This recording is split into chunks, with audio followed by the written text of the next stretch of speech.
London থেকে বড় সুখবর নিয়ে দেশে ফিরছেন তাসকিন আহমেদ। কোন রকম অপারেশন ছাড়াই কিছুদিনের বিশ্রামের পরই আবারও নামতে পারবেন 22 গজে। গোড়ালির চোটের বিশেষজ্ঞ সার্জন ক্যালডারের পরামর্শে সুফল পেয়েছেন দেশসেরাই টাইগার পেসার। তাসকিনের চিকিৎসক এই ক্যালডার আবার ক্রীড়াবিদদের মধ্যে বিশেষভাবে জনপ্রিয়। তিনি লন্ডনে অবস্থিত ফোর্টিয়াস ক্লিনিকের সহ প্রতিষ্ঠাতাও বটে, যেখানে নেইমার ও ফন্ডাইকের মতো তারকাদের সই করা জার্সি ক্লিনিকের হলরুমেই শোভা পায়। ক্যালডার লন্ডন হসপিটাল মেডিকেল কলেজ থেকে পড়াশোনা শেষ করে অ্যাঙ্কেল ম্যানেজমেন্টে পিএইচডিও করেছেন। এম্পেরিয়াল কলেজে বায়ো ইঞ্জিনিয়ারিং এর উপরে কাজ করছেন প্রফেসর হিসাবেও। শুধু ক্রীড়াবিদ নয়, বিনোদন জগতের তারকারাও তার শরণাপন্ন হন যে কোনো প্রয়োজনে, যেমন জেমস বন্ড খ্যাত ড্যানিয়েল ক্রেগ কিংবা বিখ্যাত ড্রামা আর্টিস্ট গ্রেগ গ্রোল।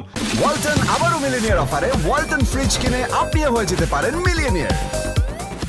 তার কাছ থেকেই নিয়েছেন চিকিৎসা। তিনি বলেন, তারকাদের সময় মতো চিকিৎসা দেওয়াটাই সবচেয়ে কঠিন কাজ, কারণ তাদের সময়ের অভাব থাকে এবং অর্থনৈতিক ক্ষতির ঝুঁকি তো থাকেই।